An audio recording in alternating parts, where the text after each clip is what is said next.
right, friends, we're going to pick up where we've left off. You'll notice that this session begins with our summarize question.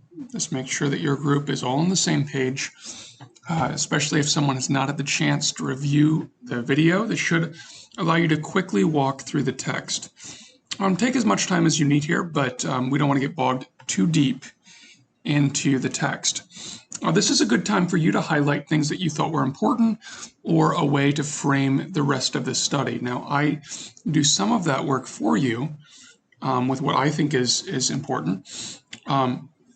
You see, what motivation does Peter give us to rejoice even when things are hard, which this is the new contribution of this text.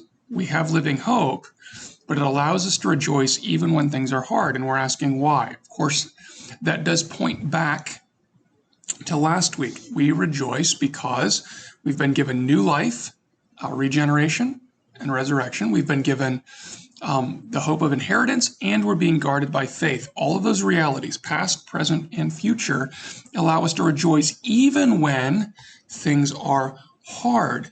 Now, Peter is going to continue developing this. Question 2, how does God use hard things for our good? And you'll notice in the text it says that God uses the hard things to refine our faith. That's pretty easy to mine out in the text. You might ask the additional question, how that works. And of course, the answer to that is we're moving from unbelief to belief in every area of life. You might believe that God can provide your finances, but when you're sick, it might be difficult to provide that or believe that a good God has provided that challenging situation.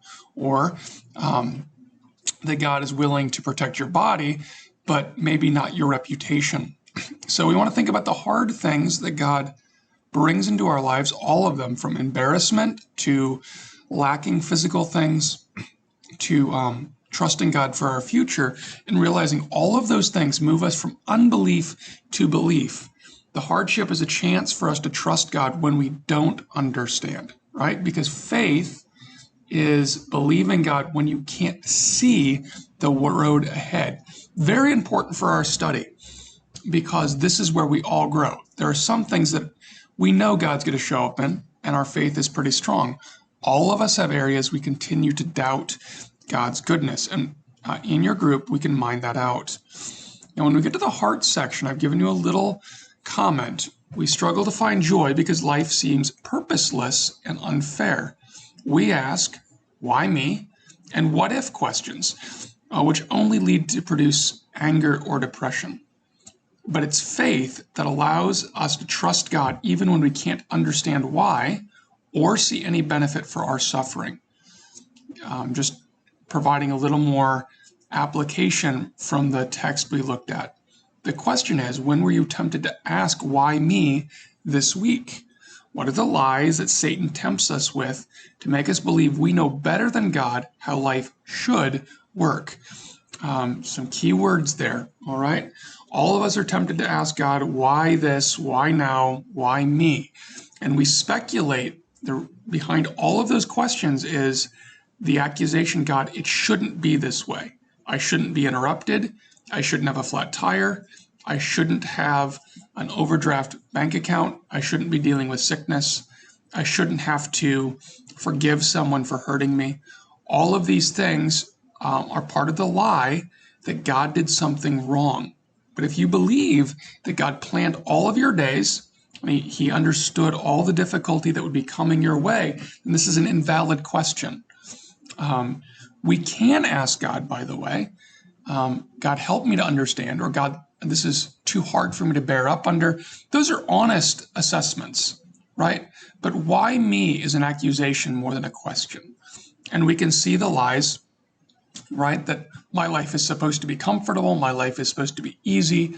My friendships are supposed to be true, right? I shouldn't have to deal with this. And all of those are lies that make us unsatisfied with God. And we need to fight back, which means our fourth question, what promises from God help you combat lies and allow you to find joy even in hardship? So a teaching note here, we want to make sure that if possible, if our group will trust us to offer us something specific, something tangible, question 4 will be more valuable. As a general principle, we can teach people very well, but if we have a specific, people have skin in the game, and we're actually helping them solve something that's on their mind. That's a good and valuable thing. All right, so this is week 2, session 2, and people may not be willing to offer you something. This is kind of a loaded question, but everybody does this, I don't know, 20 times a day. You know, the why me or the what if questions, they just come up all the time. So hopefully we can find something just by way of a laboratory. Take what people offer you, encourage people to share, but probably don't force that. Now in the hands section, often we look forward in the week. In this particular session, I want us to look backward. God wants us to heal your disappointments and regrets, right? He does that by allowing us to see that the past in a different light. Understand that God has a purpose in your suffering and allows you to change your memories and help heal the past. The thought behind this is so often our regrets and our pain in the past are because of the assumption that it shouldn't have happened. You know, we shouldn't have had to deal with that. And when you bring to light the fact that what you walked through was planned for you, that doesn't make it easy, but it does change the way you view the situation, and it does allow you to heal some memories. Scripturally, we see this in the life of Joseph, who goes through extreme hardship, but when asked, he says, well, you meant it for evil. You, my brothers, really did mean to hurt me, but God meant it for good, and I can trust God even though your intent to me was sinful. So our question is, think of a disappointment that still troubles you and apply what you know from this text to see the situation differently, right? So we want to reframe the way we remember that situation. Believe it or not, doing this work actually does heal the past. It changes our narrative about how we got where we got and seeing God every step of the way.